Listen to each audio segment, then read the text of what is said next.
आज राष्ट्रीय बौद्ध चेतना परिषद के तत्वावधान में आयोजित राष्ट्रीय बौद्ध महासम्मेलन में सर्वप्रथम मैं करुणा मैत्री बंधुत्व का संदेश देने वाले मानव मानव एक समान का संदेश पूरी दुनिया में बिखेरने वाले तथागत बुद्ध की चरणों में नमन करता हूं और इसी विचारधारा को आगे बढ़ाने वाले सामाजिक परिवर्तन के महानायक ज्योतिबाराव फुले जी, इस देश की प्रथम महिला शिक्षिका सावित्रीबाई फुले जी, आरक्षण के जनक छत्रपति शाहू जी महाराज, भारतीय संविधान निर्माता परम पूज्य बाबा साहब डॉक्टर अम्बेडकर, सामाजिक परिवर्तन आंदोलन को आगे गति देने वाले पेरियार रामास्वामी नायकर, नारायण गुरु, संत गाडगे, संत घासीराम और उत्तर भारत में महामना रामस्वरूप वर्मा जी, पेरियार ललई सिंह यादव जी तथा बिहार के लीन कहे जाने वाले शहीद जगदेव प्रसाद कुशवाहा जी और इसी के संवाहक है सामाजिक परिवर्तन के महानायक मानव कांशीराम जी को भी कोट कोट नमन करता हूँ, वंदन करता हूँ। मंच पर बैठे हुए हमारे सभी सम्मानित पूज्य बंदेगण, साथ ही साथ आज के इस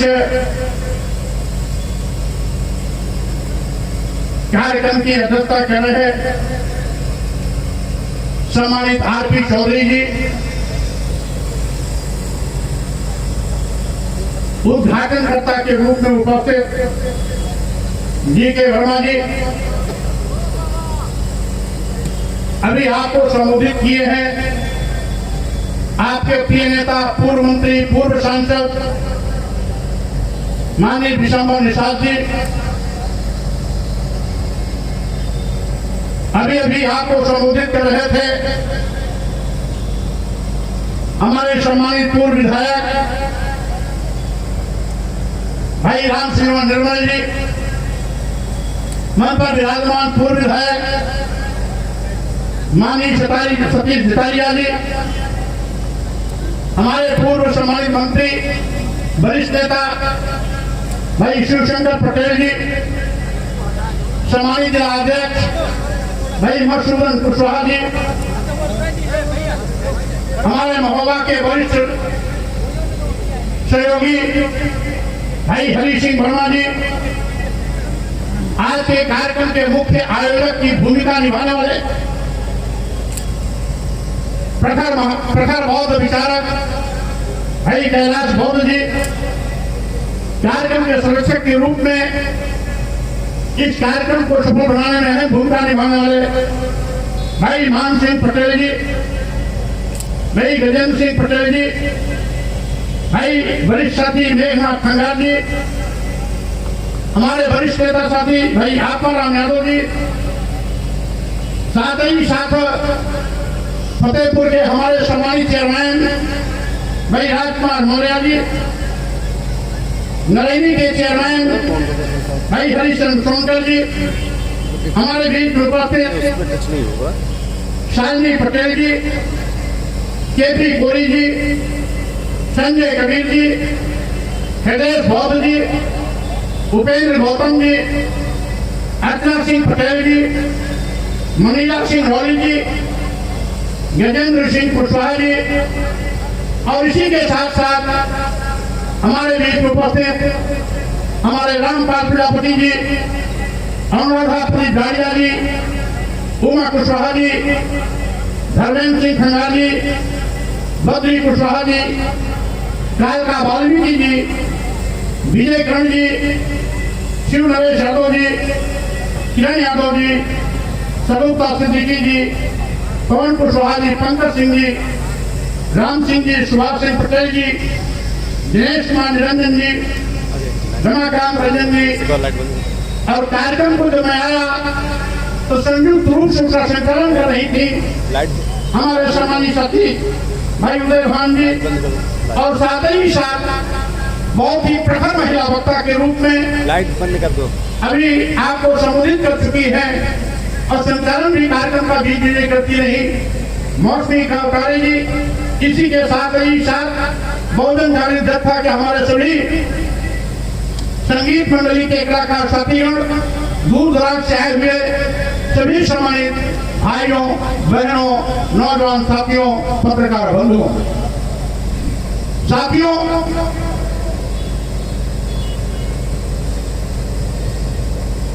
सबसे पहले तो मैं अपने आयोजक साथियों को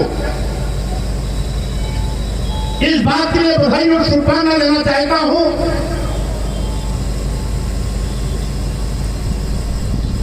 कि आप सभी लोगों ने जब आज पूरे देश और दुनिया में सामाजिक क्रांति के महापुरुषों के विचारों पर चिंतन और मनन चल रहा है, तो बांदा के साथियों ने आयोजक के रूप में उस कड़ी को घर घर जन तक पहुंचाने का इस कार्यक्रम के माध्यम से जो विरोध फूका है उसके लिए मैं उनका स्वागत करता हूं। और साथियों, आज लड़ाई विचारों की है। इस देश में ढोंग ढकोसला रहेगा, पंथी व्यवस्था चलेगी या ज्ञान और विज्ञान चलेगा। इस देश में आर्यता चलेगी या भारतीय संविधान चलेगा। तय ये होना है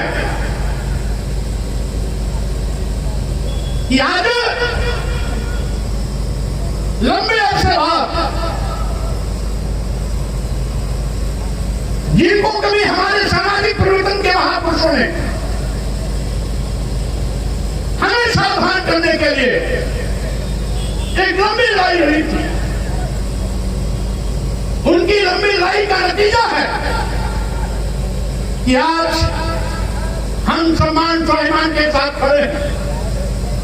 ये वो समाज बैठा हुआ है जो हजारों साल तक धर्म के नाम पर ठगा गया है, धर्म के नाम पर लूटा गया है, धर्म के नाम पर धन धरती शिक्षा सम्मान से वंचित किया गया है, धर्म के नाम पर जानवर से बदतर जिंदगी जीने के मजबूर किया गया है। अगर आज सम्मान स्वाभिमान के साथ खड़ा है तो ये बाबा साहब आकर अम्बेडकर का भारतीय संविधान है और साथ ही साथ हमारे सामाजिक परिवर्तन के महापुरुषों के संघर्ष का देन है कि आज धन धरती शिक्षा सम्मान के दरवाजे सबके लिए खुले हैं। सम्मान स्वाभिमान के साथ खड़े होने का मौका सबको हमारा भारतीय संविधान देता है। साथ ही साथ आज ये हमारा भारतीय संविधान है जो इस बात को सुनिश्चित करता है कि वर्ण, जाति, धर्म, जन्म, स्थान और लिंग के आधार पर किसी के साथ कोई भेदभाव नहीं हो सकता। भारतीय संविधान के अनुच्छेद 51 जी में इस बात की व्यवस्था है कि हम इस देश को ढोंग ढकोसले पाखंड रूढ़िगत परंपराओं से निकालें और वैज्ञानिक सोच के साथ लोगों को खड़ा करें। ये हमारा भारतीय संविधान कहता है। हम जो बात करते हैं भारतीय संविधान को ध्यान में रख के करते हैं। आज जो लोग भारतीय संविधान के दुश्मन हैं वो इस देश के भी दुश्मन हैं। जो भारतीय संविधान के विरोधी हैं वो राष्ट्र के भी विरोधी हैं। ऐसे लोग जो जानते हैं कि भारतीय संविधान संप्रभु राष्ट्र भारत को संवैधानिक मान्यता दे चुका है। अब जब भारतीय संविधान के द्वारा हमारा राष्ट्र एक संप्रभु राष्ट्र भारत के रूप में स्थापित है, तो हिंदू राष्ट्र की मांग करने वाले लोग कौन हैं? वो इस देश के दुश्मन हैं, वो राष्ट्र विरोधी ताकतें हैं, वो संविधान विरोधी ताकतें हैं।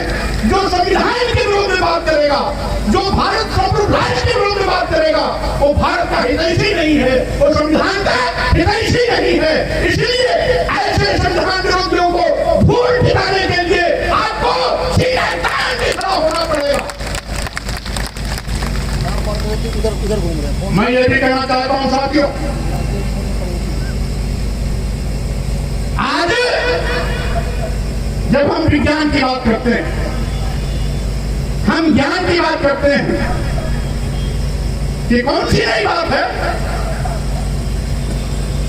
आपने तो हजारों साल तक हमको पढ़ने लिखने से रोक दिया, हमको कपड़ा पहनने से रोक दिया, हमको खाने पीने से भी रोक दिया। और धर्म के आड़ में व्यवस्था दे दिया कि शूद्रम तुकार्येत दास्यम क्रीतम अक्रीतम वा दास्यैव द्रविणा ब्राह्मणं तु स्वयं हुआ।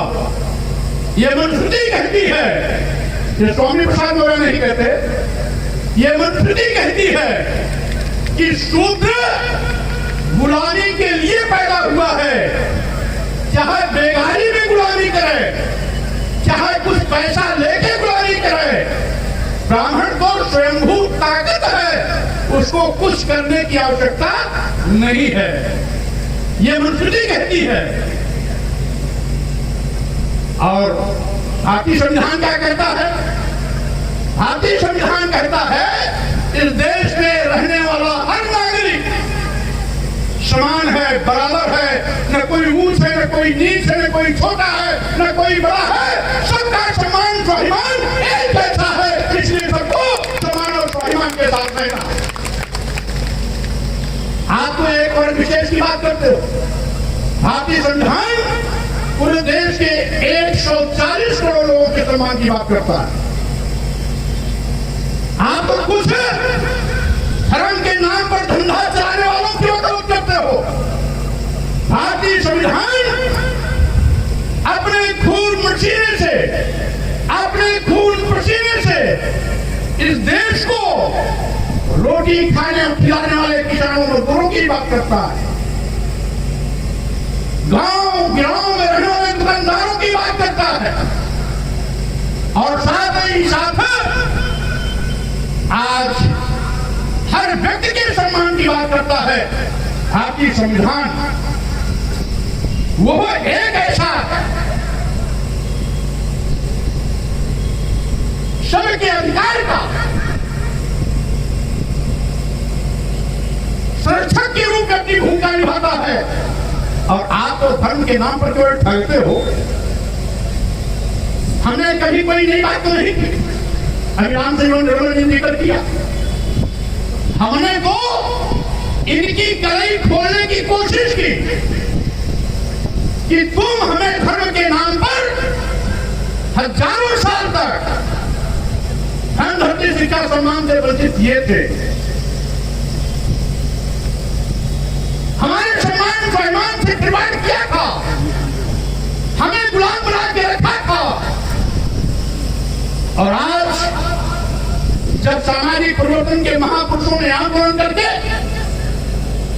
हमें हमारा सम्मान स्वाभिमान वापस किया, धन धरती शिक्षा सम्मान से जोड़ा, सम्मान स्वाभिमान के लिए मौलिक अधिकारों में व्यवस्था दी, नीति निर्देशक तत्वों के माध्यम से सभी के कल्याण की बातें चली, तो आपके पेट में दर्द क्यों? इसलिए ऐसे लोगों से सावधान रहने की आवश्यकता है। हमने कोई नई बात नहीं की। अभी हाल में हमने केवल इतनी कहा था, हिंदू धर्म नाम का कोई धर्म नहीं है। हिंदू धर्म केवल धोखा है।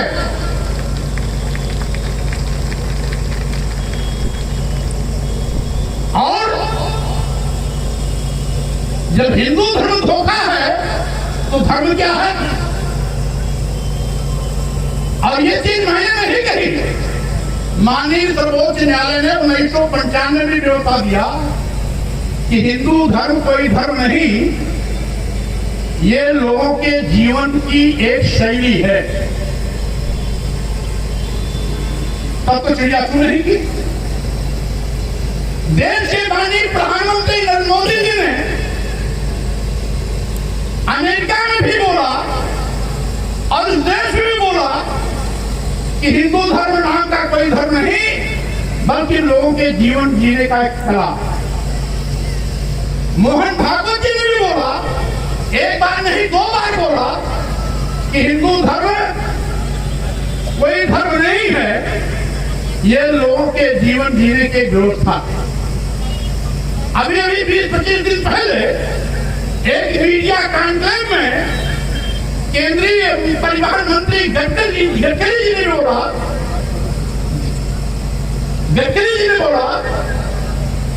मीडिया कॉन्क्लेव में कि हिंदू धर्म कोई धर्म नहीं, ये लोगों के जीवन जीने की एक शैली। आखिर इन लोगों ने जब बोला तो चिड़िया क्यों नहीं किया? अब वही चीज अगर स्वामी प्रसाद गौर ने बोल दिया तो पूरे देश में वंडर में गया या फिर स्वामी प्रसाद गौर ने बोला क्या? अब मैं बताया देना चाहता हूं, हिंदू धर्म नाम का कोई जिक्र किसी वेद में नहीं है। हमारे जो तमाम पढ़ने वाले लोग हैं, इतिहास के छात्र हैं, संस्कृत के छात्र हैं, वेद को पढ़ने वाले लोग हैं, पुराण को पढ़ने वाले लोग हैं, वो जाकर के आंख खोल के देखें, पढ़े और बताएं। हिंदू शब्द का प्रयोग किसी वेद में नहीं है, किसी पुराण में नहीं है, किसी उपनिषद में नहीं है, किसी स्मृति में नहीं है। यहां तक कि वाल्मीकि रामायण में भी हिंदू शब्द का जिक्र नहीं है। और सबसे बड़ी बात, जो सबसे आधुनिक किताब मानी जाती है धर्म के नाम पर लोग घर घर पाठ करते हैं, इसी बांदा के रहने वाले थे तुलसी की रामायण को रचने वाले तुलसीदास जी की रामायण में भी हिंदू शब्द का प्रयोग नहीं है। हिंदू शब्द का प्रयोग नहीं है। जब तुलसी बाबा की रामायण में भी हिंदू शब्द का प्रयोग नहीं है, तो हिंदू धर्म कब से हो गया? और अगर हिंदू धर्म होता तो सारे तथाकथित हिंदुओं के कल्याण की बात करता। ये जो धर्म है, जिसको लोग हिंदू धर्म कह करके लोगों को ठगते हैं, वो हिंदू धर्म नहीं है, वो ब्राह्मण धर्म है।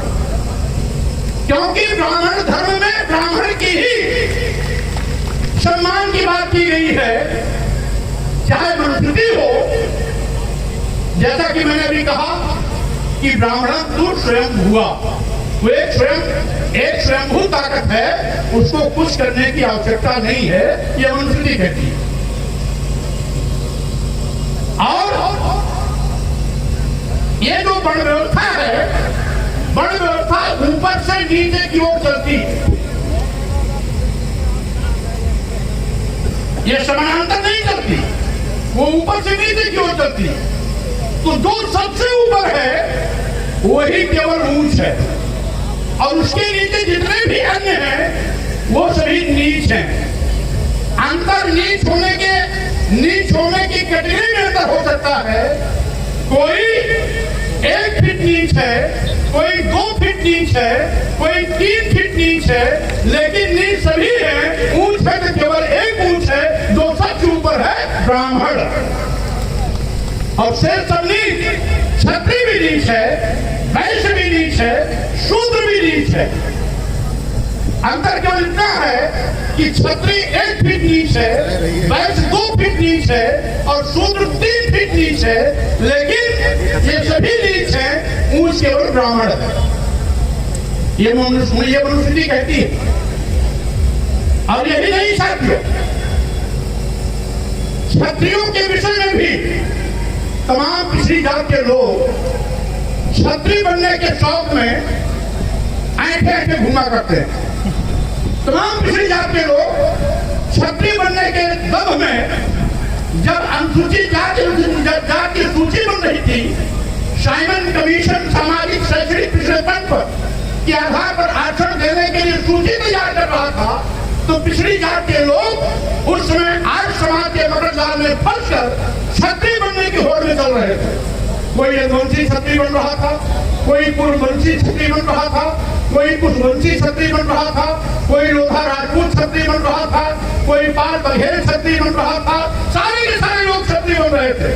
नतीजा हुआ कि बाबा साहब डॉक्टर अम्बेडकर ने सोचा कि जिनके सामाजिक शैक्षणिक पिछड़ेपन को देखते हुए हम आरक्षण देना चाहते हैं, वही पिछड़ी जात के लोग क्षत्रिय बन रहे हैं। आज नहीं तो कल इनको अपनी गलतियों का एहसास होगा और सामाजिक शैक्षणिक पिछड़ेपन के आधार पर आरक्षण की मांग की आवश्यकता इनको पड़ेगी। इसीलिए भारतीय संविधान के अनुच्छेद 340 के अंतर्गत बाबा साहब डॉक्टर अम्बेडकर ने उसमें व्यवस्था किया कि समय समय पर प्रदेश सरकारें और केंद्र सरकारें सामाजिक शैक्षणिक पिछड़ेपन के आधार पर सीमन करा करके, परीक्षण करा करके सामाजिक शैक्षणिक पिछड़ेपन के लोगों को आरक्षण देने की व्यवस्था सुनिश्चित करेंगे। आयोग का गठन करेंगे, परीक्षण कराएंगे और उसके बाद जो सामाजिक शैक्षणिक पिछड़े हैं उनको भी आरक्षण की व्यवस्था देने का काम करेंगे। आज जो मंडल आयोग की सिफारिशों के माध्यम से पिछड़ों को 27% आरक्षण मिल रहा है, बाबा साहब डॉक्टर अम्बेडकर के अनुच्छेद 340 के अंतर्गत दी गई व्यवस्था के तहत मिल रहा है। अगर उस समय पिछड़ी जात के लोग क्षत्रिय बनने के घमंड में नहीं थे घूमते, तो शायद उसी समय, जिस समय SC ST सूची से संबद्ध लोगों को आरक्षण मिला था, उसी समय बैकवर्ड समाज के लोगों को भी अनुसूचित जात, अनुसूचित जनजाति की तरह आरक्षण का लाभ मिल गया होगा। तो इसीलिए मैं पिछड़े समाज के लोगों से भी कहना चाहता हूं, क्षत्रिय बनोगे तो भी आप नीच कहलाओगे। मनुस्मृति की व्यवस्था में है कि 5 वर्षम तु ब्राह्मणम, 7 वर्षम तु क्षत्रपाः, पिता पितरौ विजानीयात्, ब्राह्मणत्वयो पिता। 5 साल के ब्राह्मण 100 साल के क्षत्रिय में पिता पुत्र का संबंध है, जिसमें 5 साल का ब्राह्मण 100 साल के क्षत्रिय का पिता। अब क्षत्रिय लोग अपनी हैसियत देख ले, 100 साल के क्षत्रिय का पिता 5 साल का ब्राह्मण है। भारतीय संविधान लागू होने के बावजूद भी हमने गांव में देखा है,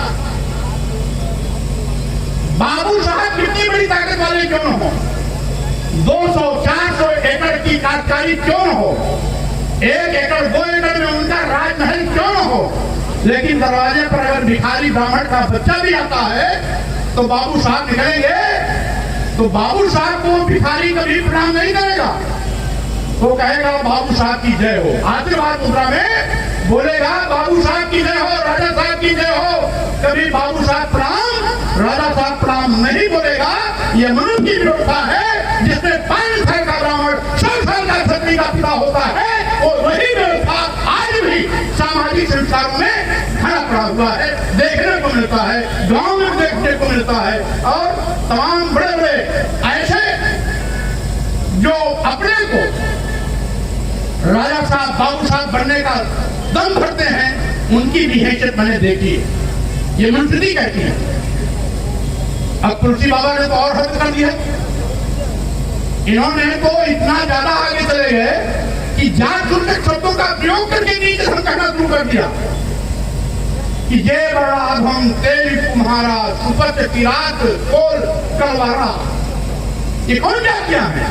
ये आदिवासी जातियां हैं, ये पिछड़ी जातियां हैं, ये दलित जातियां हैं। किसने क्या दे दिया? क्या जो जात सूचक शब्दों का प्रयोग करके आप किसी को नीच कहें, किसी को अधम कहें? यही मानवता है, यही धर्म है। और साथियों, हद तो कब हो गई? आज नवरात्र की शुरुआत है। 9 दिन देवियों की पूजा करेंगे। अब कहेंगे यत्र नार्यस्तु पूजन्ते रमन्ते तत् देवता। और इनके किए किराए पर तुलसी बाबा ने पानी फेंक दिया। कह दिया कि नहीं नहीं नहीं, महिलाओं का अपमान, महिलाओं का सम्मान मत करो, क्योंकि उन्होंने अपनी व्यवस्था में दे दिया ढोल गंवार सूद पशु नारी सकल ताड़ना के अधिकारी। क्या दे दिया? एक और हम देवियों की पूजा करते हैं, एक और हम कहते हैं यत्र नार्यस्तु पूजन्ते रमन्ते तत् देवता। एक और मोदी सरकार, योगी सरकार चला रही है महिला सशक्तिकरण, दूसरी ओर तुलसी बाबा चला रहे हैं नहीं नहीं नहीं, महिलाओं और शूद्रों को मारने, पीटने, प्रताड़ित करने का काम करना चाहिए। इनको सम्मान स्वाभिमान के साथ पढ़ने लिखने का अधिकार नहीं देना चाहिए। और भारतीय संविधान लागू होने के पहले, भारतीय संविधान लागू होने के पहले आप जानते हैं क्या मूल मंत्र था? यत्र नार्यस्तु पूजन्ते। ये तो आप संस्कृति में कहा जाता है, लेकिन पहले क्या था? नारी शूद्रो न द्यता। स्त्रियों को, शूद्रों को पढ़ना लिखना नहीं चाहिए, यानी इनको शिक्षा से सीधे सीधे वंचित किया गया था। अब जब तुलसी बाबा पैदा हुए थे, अकबर, राजा अकबर और तुलसीदास जी समकालीन थे। उस समय देश की महिलाओं को पढ़ने लिखने का अधिकार नहीं था। वो चाहे उनकी जात की ही महिलाएं क्यों हो, ब्राह्मण समाज की महिलाओं को भी पढ़ने लिखने का अधिकार नहीं था, क्षत्रिय समाज की भी महिलाओं को पढ़ने लिखने का अधिकार नहीं था, वैश्य समाज की भी महिलाओं को पढ़ने लिखने का अधिकार नहीं था। और जब शूद्र समाज को खुद ही पढ़ने लिखने का अधिकार नहीं था, तो उसकी महिलाओं को पढ़ने लिखने का अधिकार का कोई प्रश्न ही नहीं उठता। महिलाओं को पढ़ने लिखने का अधिकार अंग्रेजी हुकूमत ने दिया 1835 में। 1835 में लड़कियों का पहला स्कूल खोला 1848 में पूना में ज्योतिबा राव फुले और सावित्रीबाई फुले ने। महिलाओं के लिए सरकारी महिला स्कूल खुला 1852 में, अंग्रेजी हुकूमत ने खोला। सरकारी स्कूल कब खोला? 1852 में। और महिलाओं के लिए पहला स्कूल कब खुला? 1848 में। उसके पहले पढ़ने लिखने का अधिकार नहीं था। और जब आज इस पर स्वामी प्रसाद मौर्य ने टिप्पणी की, तो सारे के सारे मुख्यमंत्री से लेके देश के तमाम मंत्री धर्माचार्यों की जुबान बदल गई। अरे भाई, उतारना का मतलब शिक्षा देना। नई पुस्तक कल्याणपुर से छपवा लिया, गीता पर से गोरखपुर में, और उसको कहने लगे कि इसमें तो लिखा है शिक्षा, लेकिन शायद उनको नहीं भूल गए कि पुरानी रामचरितमानस का एडिशन को भी है, अभी मेरे घर पे भी पड़ी है। और उसी रामचरितमानस में जिनमें इन्होंने संशोधित किया कि ताड़ना का मतलब शिक्षा, तो उसी तुलसी की रामायण में इन्होंने एक गलती और छोड़ दी, जहां लिखा हुआ है सापत तारक परुष कहता, पूजय विप्र कहाँ सब संता। यहाँ आज भी तारण का अर्थ है मारना, पीटना, प्रताड़ित करना। अगर एक जगह शिक्षा है तो दूसरी जगह मारना, पीटना, प्रताड़ित कैसे? इसका मतलब है स्वामी प्रसाद मौर्य ने उस पर टिप्पणी की तो आप लाखों किताब रात दिन एक करके छपवा दिए, फिर से गीता प्रेस में अपनी झूठी बात को सच साबित करने के लिए। लेकिन फिर भी उसी किताब में आपने एक गलती और छोड़ दिया जो आपके झूठ को उजागर करने के लिए पर्याप्त है। मैं कोई नई बात थोड़ा कर रहा हूं, मैं तो वही कह रहा हूं जो मनु महाराज ने लिखा और तुलसी बाबा ने लिखा। आज मैं तो भारतीय संविधान के अनुच्छेद 51 के तहत लोगों को वैज्ञानिक सोच के साथ खड़ा करने का प्रयास कर रहा हूं। ढोंग ढकोसले, पाखंड, आडंबर से बचाने की कोशिश कर रहा हूं। अब जैसे हमारे तमाम पत्रकार भाई बैठे, अभी तो देवी पूजन का शुरुआत हुआ है, 9 दिन चलेगा। अब केंद्र और प्रदेश में बैठे हुए लोग अब धर्माचार्य उसमें शामिल हैं। एक नाटक शुरू होने वाला है जनवरी में, एक नाटक शुरू होने वाला है जनवरी में। हमारे पत्रकारों को तो बाद में पता लगेगा नाटक क्या है, लेकिन उसका खुलासा मैं आज कर दे रहा हूं। वो नाटक क्या है? अयोध्या में नए राम मंदिर के प्राण प्रतिष्ठा का। अब बताओ भाई, जो हजारों साल से भगवान के रूप में पूजा जा रहा है, उसमें प्राण प्रतिष्ठा क्या करोगे? जो लाखों और करोड़ों के आराध्य हैं, जिसके प्रति लाखों और करोड़ों लोग भगवान मानते हैं, सम्मान देते हैं, पूजा करते हैं, घर घर जन जन में बसे हैं, उसमें आप प्राण प्रतिष्ठा क्या करोगे? ये साबित करने के लिए कि प्राण प्रतिष्ठा करने वाला भगवान से भी बड़ा है। ये प्राण प्रतिष्ठा का नाटक क्यों? इसलिए कि प्राण प्रतिष्ठा करने वाला भगवान से भी बड़ा है। अगर भगवान है जिसे करोड़ों लोग पूजते हैं, तो उसके आदर्श के नाते पूजते हैं, उसके विचार के नाते पूजते हैं, उसकी विचारधारा दर्शन के नाते पूजते हैं। आप उसमें प्राण प्रतिष्ठा करके आप अपने को भगवान से बड़ा साबित करने का ढोंग क्यों कर रहे हो? ये भी एक बहुत बड़ा धोखा है। प्राण प्रतिष्ठा एक बहुत बड़ा धोखा है। और मैं कहना चाहता हूं, अगर प्राण प्रतिष्ठा सच है, अगर प्राण प्रतिष्ठा सच है, तो भगवान में प्राण प्रतिष्ठा करने के बजाय आप जो जिनकी भी मौतें होती हैं, आपके घरों में मौतें होती होंगी, आपके गांव में, पास पड़ोस में, परिवार में, टोले में, मोहल्ले में, जाति में, बिरादरी में, रिश्तेदारी में, हर जगह मौतें होती हैं। अगर प्राण प्रतिष्ठा करना है तो हर मुर्दा के अंदर प्राण प्रतिष्ठा कर दो और जिंदा कर दो। तब जाना जाएगा कि प्राण प्रतिष्ठा में ताकत होती है। हर मुर्दा में प्राण प्रतिष्ठा कर दो, उसे जिंदा कर दो। डॉक्टर के पास नहीं जाना पड़ेगा, यमराज से हमेशा मुक्ति मिल जाएगी, मौत पर आपकी विजय हो जाएगी। ये करिश्मा क्यों नहीं करते हो? लेकिन कोई धर्माचार्य आज तक अपने भी घर के खासों खास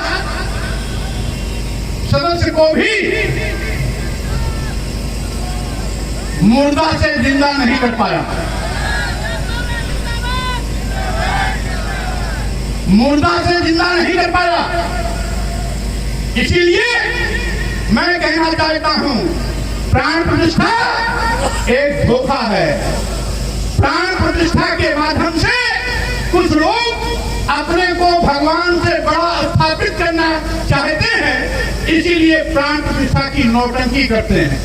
प्राण प्रतिष्ठा अगर सच है तो मैं इनको चुनौती देता हूं कि मुर्दों के अंदर प्राण प्रतिष्ठा करके उनको जिंदा खड़ा कर दो, तब हम जानेंगे कि आपके प्राण प्रतिष्ठा में ताकत। लेकिन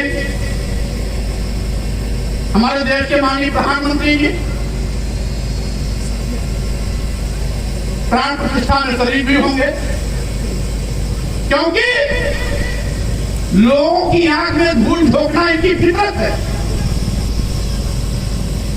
आज भी जब बिहार सरकार ने जातवाद जनगणना कर दिया तो मोदी जी की भाषा बदल गई। 2014 में जब मोदी जी आए थे तो मोदी ने कहा था कि लोग हमको नीच कहते हैं क्योंकि मैं पिछड़ी जात में पैदा हुआ हूं। और जब आज पिछड़ी जात की संख्या बिहार सरकार ने जातवाद गणना से स्पष्ट कर दिया कि 63% पिछड़ी जात की आबादी बिहार में है, तो मोदी जी की भाषा बदल गई। जो गरीब हैं, हम गरीब की कोई जात नहीं, हम गरीब को मानते हैं और इसलिए अगर पिछड़ा कोई माने नहीं रखता। मतलब अपनी गरज हो तो मैं पिछड़ा हूं इसलिए हमको नहीं कहते हैं। अपनी गरज निकल गई, अन्य पिछड़ों का भला होना है तो पिछड़ों को भूल गए, अब इनको गरीब नजर आने लगा। अरे भाई, गरीब को देश में वैसे भी 88 करोड़ लोग, आज गरीबी बड़े पैमाने पर बढ़ी है। आज पूरे देश का नौजवान बेरोजगारी की दादी झेल रहा है। जब से भाजपा सरकार आई है कई करोड़ नौजवान बेरोजगार हुए हैं क्योंकि सरकारी नौकरियां गायब हो गई। नतीजा है नौकरियों के अभाव में 88 करोड़ लोगों को 5 किलो 10 किलो चावल पर अपना जीवन बिताने के लिए मजबूर होना पड़ रहा है। सरकार कहती है हम 88 करोड़ लोगों को 5 किलो 10 किलो चावल देते हैं, लेकिन सरकार इस बात को स्वीकार नहीं करती कि हमारे देश में 88 करोड़ ऐसे गरीब हैं जिनको न हम रोजगार दे पाए, न चाकरी दे पाए, न व्यवसाय दे पाए, बल्कि हम उनको खाने पीने के लिए 5 किलो 10 किलो चावल देते हैं। हमारे पत्रकार लोग भी घुमा के लिखते, कभी नहीं लिखेंगे कि अगर 88 करोड़ लोग 5 किलो 10 किलो चावल पा रहे हैं तो इसका मतलब है 88 करोड़ लोग गरीबी रेखा के नीचे। लेकिन मीडिया भी आज मोदी मीडिया बन गई है, गोदी मीडिया बन गई है। ये 88 करोड़ लोगों को गरीबी रेखा के नीचे कभी नहीं कहेंगे, क्योंकि इनके आंखों का डंडा पड़ेगा कि अगर पत्रकारिता करनी है तो ठीक करो और अगर तुम्हारी छुट्टी हो जाएगी तो पत्रकार बेचारा भी रह जाता है। अभी तो मोदी सरकार नौजवानों को बेरोजगार बना रही है, हम पत्रकारों को भी बेरोजगार बना देंगे। इसलिए इनकी मजबूरी है, इसीलिए मुझे इन पर गुस्सा नहीं आता। इनकी मजबूरी है कि इनको भी अपने खाने पीने रहने का गुजर बसर करने का कुछ सारा चाहिए। अगर यह मीडिया से बाहर कर दिए जाएंगे तो बेरोजगारी के दौर से इनको भी गुजरना पड़ेगा। इसीलिए ऐसा नहीं कि जानते नहीं, जानते भी हैं, बुद्धिजीवी भी हैं, कलम में ताकत भी है, चाय करके भी नहीं मिल सकते, क्योंकि इनका मीडिया का जो मालिक है वो कहीं न कहीं कोई अदानी से जुड़ा हुआ है, कोई अंबानी से जुड़ा हुआ है, सीधे सीधे कोई न कोई मोदी मीडिया का से सीधे संलग्न है। इसलिए माननीय मोदी जी और योगी जी के डर के मारे इनकी कलम चाहते भी नहीं चल पाती। और इसीलिए सर मैं कहना चाहता हूं, आज आवश्यकता है देश को बचाने का, आवश्यकता है लोकतंत्र को बचाने का, आवश्यकता है संविधान को बचाने का, क्योंकि संविधान की कसम खा करके प्रधानमंत्री मुख्यमंत्री बनने वाले लोग आज संविधान की धज्जियां उड़ा रहे हैं। अनुसूचित जाति का आरक्षण अघोषित रूप से खत्म किया जा रहा है। अनुसूचित जनजाति का आरक्षण अघोषित अलिखित रूप से खत्म किया जा रहा है। पिछड़ों का 27% आरक्षण अघोषित रूप से खत्म किया जा रहा है। जहां जहां भाजपा की डबल इंजन की सरकार है, वहां वहां पर संविधान प्रदत्त आरक्षण एक एक करके खत्म किया जा रहा है। और यही नहीं, जिन सरकारी विभागों में नौजवानों को सरकारी नौकरियां मिलने की उम्मीदें होती हैं, जिन सरकारी विभागों में SC, ST, OBC को आरक्षण मिलता चाहिए, वो सरकारी विभाग एक एक करके बेचे जा रहे हैं। आप सभी जानते होंगे, पढ़े लिखे हैं, देश के सभी बंदरगाह बेच दिए गए, देश के सभी एयरपोर्ट बेच दिए गए, एयर इंडिया बेच दिया गया, सारे रेलवे स्टेशन बेच दिए गए, कई दर्जन ट्रेनें अदानी और अंबानी को सौंप दी गई। LIC जैसी संस्था जिसमें दसियों लाख लोग काम करते हैं, उसको भी अदानी को दे दिया गया। ये सरकारी विभाग लाभ वाले सरकारी विभाग है। कोई भी ये जो बेचा गया विभाग है, कोई भी घाटे का विभाग नहीं है। जिन सरकारी विभागों में सामान्य वर्ग के नौजवानों को नौकरियां मिलनी चाहिए थी, जिन सरकारी विभागों में SC, ST, OBC को आरक्षण मिलना चाहिए था, वो विभाग जब बड़े बड़े धनना सेठों के पास चला गया, अदानी अंबानी के पास चला गया, तो न रहेगा बांस, न बजेगी बांसुरी, न रहेगा सरकारी विभाग, न नौजवानों को मिलेगा सरकारी नौकरी, न रहेगा सरकारी विभाग, न मिलेगा SC, ST, OBC को आरक्षण। अपने आप खत्म हो रहा। आज लोगों की आवाज को कुचलने की कोशिश की जा रही है। कई मीडिया के बंधुओं को भी घेरेबंदी में लाया गया, कई मीडिया के खिलाफ भी FIR दर्ज हुई। तमाम मीडिया के लोगों ने जिसने घुटना टेक दिया उसको मैदान मिला, जिसने घुटना नहीं टेका उसको मीडिया के बाहर जाना पड़ा। आज लोकतंत्र को कुचलने का प्रयास किया जा रहा है। ED, CBI, इनकम टैक्स का दुरुपयोग हो रहा है। लोगों की आवाज दबाई जा सके, इसलिए ED, CBI, इनकम टैक्स के नाम पर लोगों पर FIR दर्ज कराई जा रही है। जाति के आधार पर आज बड़े पैमाने पर हिटलरशाही और तानाशाही रवैये अपनाकर जात विशेष और विशेष के लोगों पर FIR दर्ज कराई जा रही है। किराए के गुंडों से उनको मरवाया जा रहा है। पुलिस की मौजूदगी में, सैकड़ों पुलिस की मौजूदगी में 2-3 सिर्फ किराए के भाड़े के गुंडे आकर गोलियों से भून देते हैं, लेकिन सैकड़ों पुलिस वालों के रिवाल्वर और कार्बाइन से गोली नहीं निकलती है। यह है व्यवस्था।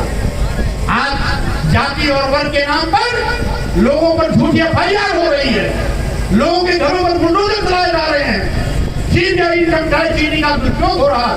आखिर क्या आप चाहते हो? बाबा साहब डॉक्टर अम्बेडकर का संविधान बचा रहे हो। आप चाहते हो कि हजारों साल तक हम जिस गुलामी से मुक्ति पाए हैं, धन धरती शिक्षा सम्मान से जुड़े हैं, आज सम्मान स्वाभिमान के साथ खड़े हैं।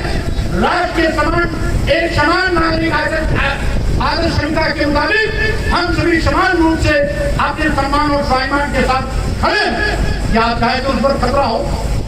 अगर चाहते हो तो सम्मान स्वाभिमान आप पर मिलता रहे, अगर आप चाहते हो तो खतरा आपके सामने ना आए, तो आपको खुद खड़ा होना पड़ेगा लोकतंत्र को बचाने के लिए, संविधान को बचाने के लिए। और देश जो ईस्ट इंडिया कंपनी की तरह डबल इंजन की सरकार देश को बेचने पर आमादा है, उस देश को बचाने के लिए, नौजवानों को रोजगार का रास्ता प्रशस्त करने के लिए, समाज के अंतिम पायदान पर खड़े हुए व्यक्ति के सम्मान को सुनिश्चित कराने के लिए आपको ताज होकर के ऐसी तत्वों के साथ ताकतों के साथ दो हाथ करने के लिए आगे आना पड़ेगा, उनसे लोहा लेना पड़ेगा, उनकी चुनौती का सामना करना। आज अब तो कब हो गई साथियों, कौन नहीं जानता। आज भी भारतीय संविधान लागू होने के बाद भी सत्ता में बैठे हुए लोग अप्रत्यक्ष रूप से मनु का विधान लागू कर रहे हैं।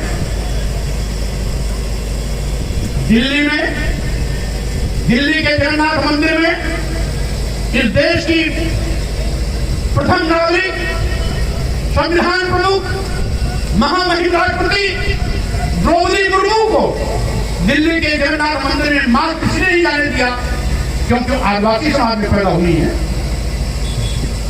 राष्ट्रपति है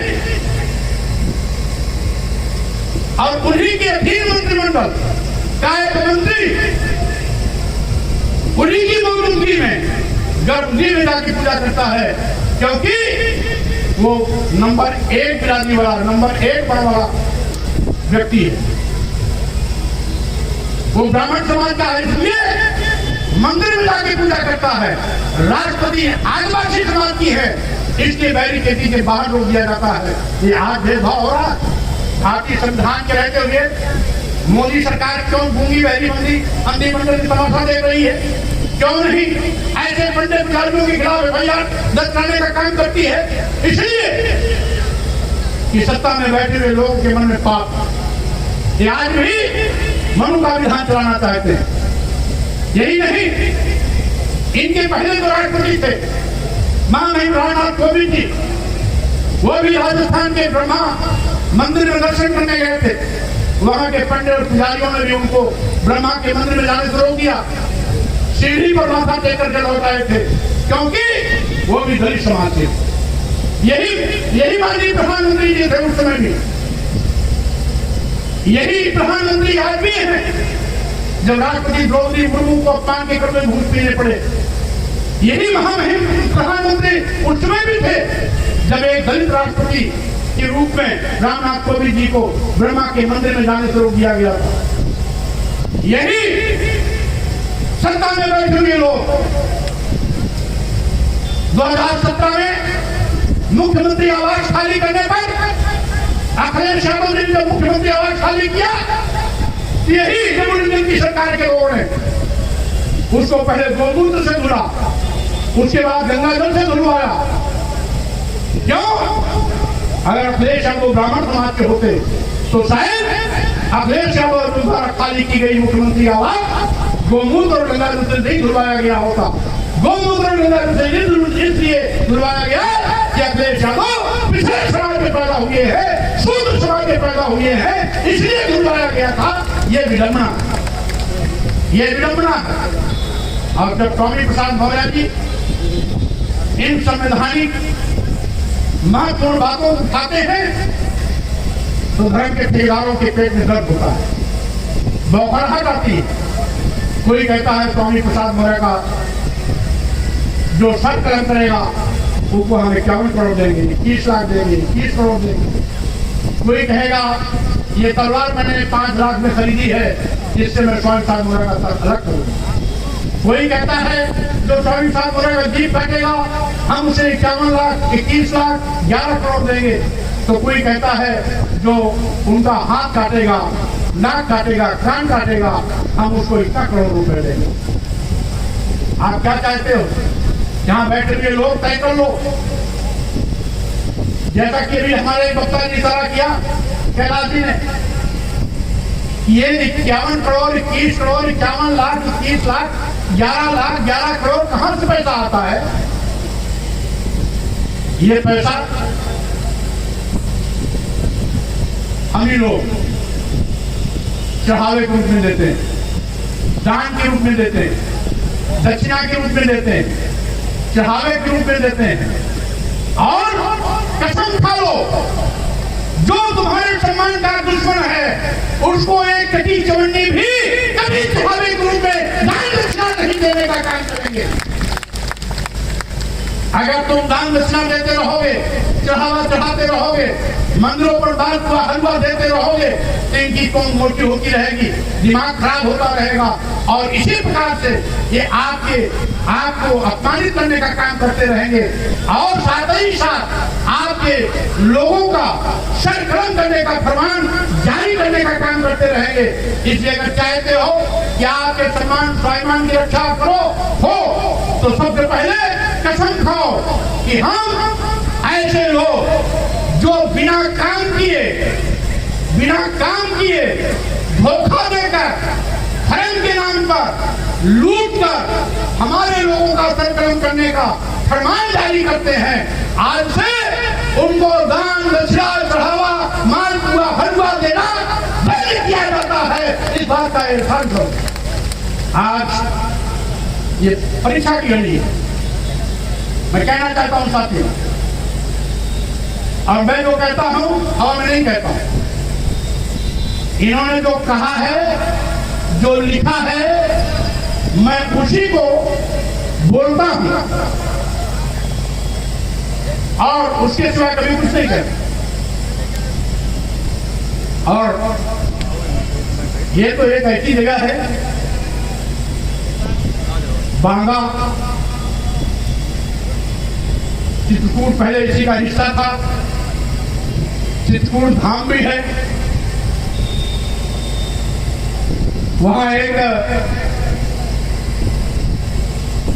तथाकथित बहुत बड़े बाबा भी हैं।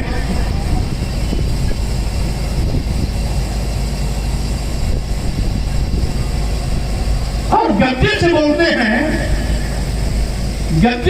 हैं, वो तो ब्राह्मणों ने भी बंटवारा कर दिया। उन्होंने कहा मैं सर्वोपरि ब्राह्मण हूं, देश के सभी ब्राह्मणों में ऊंच हूं, तमाम ब्राह्मणों का नाम लिया, कहा फला फला फला ब्राह्मण नीच है, तो ब्राह्मणों को भी नीच कर दिया। शायद वो नाम आप जानते होंगे, राम भद्रा क्या बोलते हैं, राम भद्राचार्य बोलते हैं। राम भद्राचार्य एक बार बोल दिए कि हम सर्वोपरि ब्राह्मण हैं, जो ब्राह्मणों में सबसे ज्यादा ऊंचा है। ब्राह्मण की तमाम जातियां नीची हैं, नीची कौन कौन जातियां हैं खुद ही गिना दिया। तो अब जो ब्राह्मणों में भी ब्राह्मण को नीच बोल देगा तो उसकी जगह शूद्र कहां खड़े होंगे। अब वो पीठ से बोलते हैं, अपनी आगरा के एक पीठ गद्दी पर प्रवचन कर रहे थे, प्रवचन करते करते बोल गए कि मरे मुलायम कांति राम, प्रेम से बोलो जय श्री राम।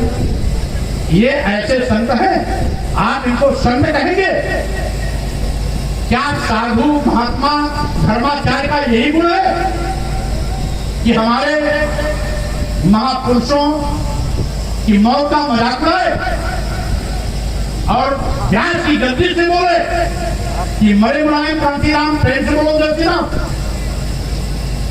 ये है इस देश के आदिवासी दलित और पिछड़े जब तक इस प्रकार के धर्म के नाम पर अपमान झेलते रहेंगे, अपमान करने वालों का हौसला बढ़ता रहेगा। अगर आप चाहते हो कि आपके साथ सम्मान के साथ खड़े हो तो अपमान करने वाले लोगों को भूखा टेकने के लिए मजबूर कर दो, जिससे कि वो आपको अपमान करना भूल जाए।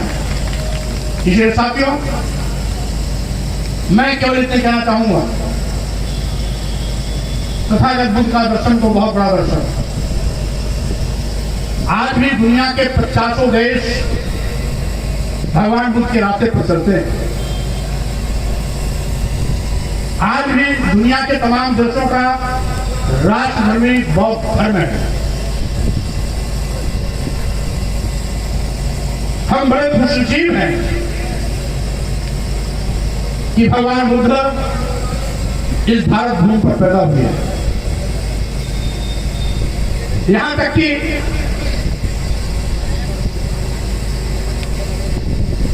दिखावे के लिए या मजबूरी में माननीय प्रधानमंत्री को भी दुनिया के तमाम देशों में जाना पड़ता है तो उनको भी बुद्ध का हवाला देना पड़ता है। यूनाइटेड नेशन मीटिंग में जब संबोधित कर रहे थे तो वहां पर भी कहा था, आतंकवाद पर जब बात चली तो उन्होंने कहा था हम उस भारत भूमि से आए हैं जहां बुद्ध पैदा हुए और जहां बुद्ध हैं वहां युद्ध नहीं है, ये मोदी ने कहा था। इसका मतलब है बुद्ध की स्वीकारता पूरे दुनिया में है। इसलिए जिसकी स्वीकारता पूरी दुनिया में है उस धर्म को बढ़ाने चलाने की चिंता हमें नहीं है। बुद्ध का दर्शन इतना व्यवहारिक और वैज्ञानिक है कि आज तो 50 देश बुद्ध के दर्शन पर चल रहे हैं। आगे आने वाले समय में पूरा दुनिया बुद्ध के रास्ते पर चलेगा। इसलिए आज इस कार्यक्रम में मैं केवल इतने चाहूंगा कि हमारे जो आयोजक साथी हैं, भाई कैलाश बौद्ध जी, भाई मान सिंह पटेल जी और उनके सहयोगी सभी टीम के साथीगण को मैं बहुत धन्यवाद देता हूं, बधाई देना चाहता हूं, शुभकामना देना चाहता हूं कि आपने लंबे अरसे से चल रहा वो कार्यक्रम जिसका शासन प्रशासन अनुमति नहीं दे रहा था, आते आते मुझे भी इस बात की चिंता लगी थी कि कहीं पहुंचते पहुंचते परमिशन फिर देश में कर दिया जाए, लेकिन फिर भी विपरीत परिस्थितियों में भी आपने कार्यक्रम सफल बनाया। इसके लिए मैं बहुत बहुत बधाई शुभकामना देते हुए अपनी बात पर विराम देता हूँ, विदा लेता हूँ। जय भीम।